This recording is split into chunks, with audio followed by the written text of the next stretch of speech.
শীতের শুরু ও বছরের শেষে রাজ্যের বিভিন্ন জায়গায় দেখা যায় পিকনিক করার জন্য মানুষ ফরেস্টের প্রাঙ্গণে ভিড় জমায়। আরামবাগ প্রশাসনের তরফে জনসাধারণের উদ্দেশ্যে মাইকিং করে জানানো হয়েছে, চাঁদুর ফরেস্টে বছর বনভোজন বা পিকনিক করা যাবে না। তারপর থেকে প্রকৃতিপ্রেমীদের মনে প্রশ্ন উঠেছে, সাধারণ মানুষ সারা বছর অফিস কাজ একঘেয়েমি জীবন কাটিয়ে বছরের শেষে নতুন বছরের আগমন একটু পরিবার পরিজনদের সাথে নিয়ে কিছু আনন্দ মুহূর্ত কাটাবে প্রকৃতির মাঝে, তাতেও আপত্তি বাঁধা। প্রসঙ্গত জানাই, বিগত কয়েক বছর ধরেই চাঁদুর ফরেস্টে পিকনিকে আসা কিছু মানুষ অসভ্য অসামাজিক ব্যবহার ও বিশেষত শব্দ দূষণের কারণে নানান রকম ঘটনা ঘটেছে। যদিও আরামবাগ প্রশাসন পরিস্থিতি সামলে নিয়েছেন, সেই তিক্ত অভিজ্ঞতাকে সামনে রেখে বন্য পশুদের সংরক্ষণ আইন অনুযায়ী এই ব্যবস্থা নিয়েছেন বলেই জানানো হয়েছে। তবে মানুষ যাবে কোথায় একটু শান্তির খোঁজে? এই প্রশ্নের উত্তরে আমাদের সাংবাদিক শেখ নওশাদ হোসেনকে চাঁদুর ফরেস্টের দায়িত্বপ্রাপ্ত রেঞ্জার আশরাফুল ইসলাম কি বললেন শুনে নেব আমরা। আর কি বললেন চাঁদুর ফরেস্টের আশেপাশে থাকা স্থানীয় বাসিন্দারা। খবরটি ভালো লাগলে আমাদের চ্যানেলটি ফলো ও সাবস্ক্রাইব করে আমাদের পাশে থাকুন। আপনারাই আমাদের প্রেরণা। সবাই জানতে পেরে গেছে যে চাঁদুর ফরেস্টে পিকনিক চলবে না। এটা মেন উদ্দেশ্যটা কিসের জন্য আপনারা এটা করলেন? সর্বপ্রথম হচ্ছে চাঁদুর ফরেস্টটা এমনি আর 5টা বনের মতো নয়, এটা হচ্ছে সংরক্ষিত বনাঞ্চল, রিজার্ভ ফরেস্ট। আমাদের ভারতীয় বন আইন এবং বন্যপ্রায় আইন অনুযায়ী এই রিজার্ভ ফরেস্টে কেউ ঢুকতেই পারে না।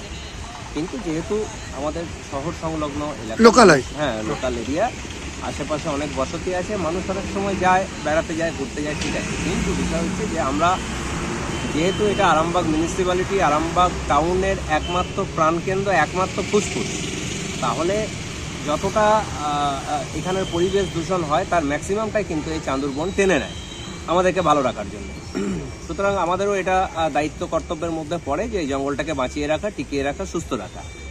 এবং তার সাথে সাথে দেখা যায় যে প্রতি বছর পিকনিকের সিজনে যেভাবে এখানে সাউন্ড সিস্টেম ব্যবহার করা হয়, যেভাবে মানুষের হইহট্টগোল, কোলাহল এবং এত মানুষের পায়ের চাপে এখানকার মাটিতে ভাইব্রেট হয়, এই ভাইব্রেশনের ফলে কি হয়, যে সমস্ত সরীসৃপ আছে বা যে সমস্ত বন্য প্রাণী আছে তাদের যে স্বাভাবিক বাসস্থান, সেই স্বাভাবিক বাসস্থানটা অসুরক্ষিত হয়ে পড়ে। এবং এখানকার জঙ্গলের গাছে প্রচুর পরিমাণ পাখি আছে, বিভিন্ন ধরনের পাখি, এটা তাদের স্বাভাবিক বাসস্থান।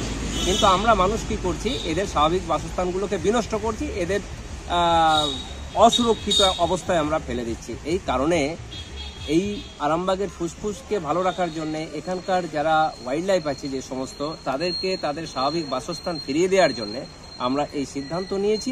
এখানকার সুস্থ স্বাভাবিক পরিবেশকে বজায় রাখার ক্ষেত্রেও আমরা অতীতে দেখেছি যে কিছু মানুষ অশালীন অভব্য আচরণ করেছে, আছে, কাঁচের বোতল সেখানে ভেঙে যত্রতত্র ফেলে রেখেছে, এবং দেখা যাচ্ছে শিয়াল এবং অন্যান্য বন্যপ্রাণী তার উপর দিয়ে হাঁটতে গিয়ে তাদের রক্ত ঝরেছে।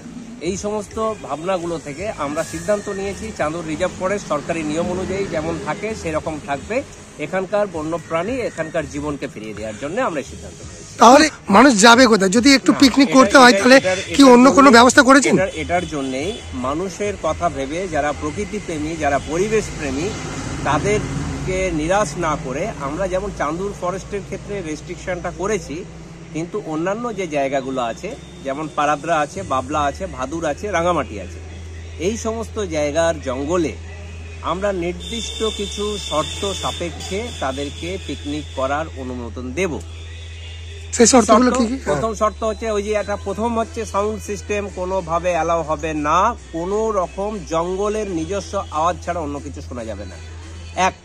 দ্বিতীয়ত, যে সমস্ত জিনিসপত্র মাটির ক্ষতি করে বা যেগুলো হচ্ছে সেখানকার ওয়াইল্ড লাইফের ক্ষতি করতে পারে, প্লাস্টিক জাতীয় কোনো জিনিস, সেই সমস্ত জিনিস ওখানে ফেলে রাখা যাবে না।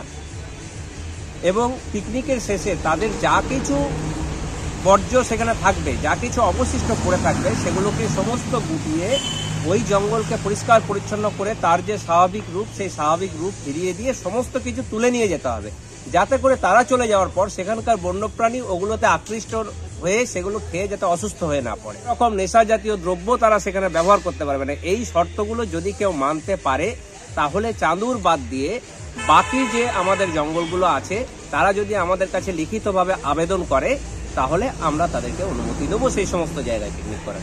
কতদিন পর্যন্ত চলবে এই প্রসেসটা? আমার প্রসেস কন্টিনিউ সারা বছর। সারা বছর। স্যার আপনার নাম এবং? আমার নাম আশরাফুল ইসলাম, আমি রেঞ্জ অফিসার আরামবাগ। ধন্যবাদ। চাঁদুর ফরেস্টে চাঁদুর পিকনিক বন্ধ করা হয়েছে, এই ব্যাপারে আপনারা কি বলবেন? তো আমরা যেটা বলতে চাইছি, এখানে নয়সরা বাজার জঙ্গলটাও খোলা আছে বা পুরা বাগানও খোলা আছে।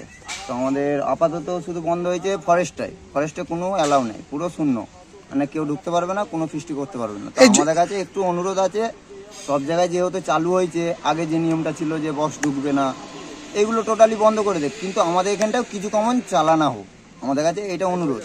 এই যে আমাদের এখানে যে দোকানদারগুলো, আমাদের এই টাইমটা কিছু মাল স্টক করা থাকে, সেগুলো পরে পরে মার খাচ্ছে। এইগুলোর লেগে আমরা কি বলছি যে আগের মতো না হলো, মানে প্রথমে যেমন বক্স ছিল, মদ বন্ধ করে দিয়ে হলো, বক্স বন্ধ, মদ বন্ধ, সবটাই বন্ধ করে দিয়ে হলো। তো ওইগুলো বন্ধ করে আমাদের যে লোকাল স্থানীয়রা আছে, আরামবাগ, মিয়াপাড়া, আরো মানে আরামবাগ পৌরসভার ওয়ার্ডগুলো, তাদের যেন কিছু কমন ছাড়তে ছাড় দেওয়া হয়, এটা আমাদের অনুরোধ। তাহলে সবটাই হোক, নালে বন্ধ না করাটাই আমার মতে বলে। কি করেন আপনি? আমি এখানে দোকান করি। কি নাম আপনার? আমার নাম আসাম।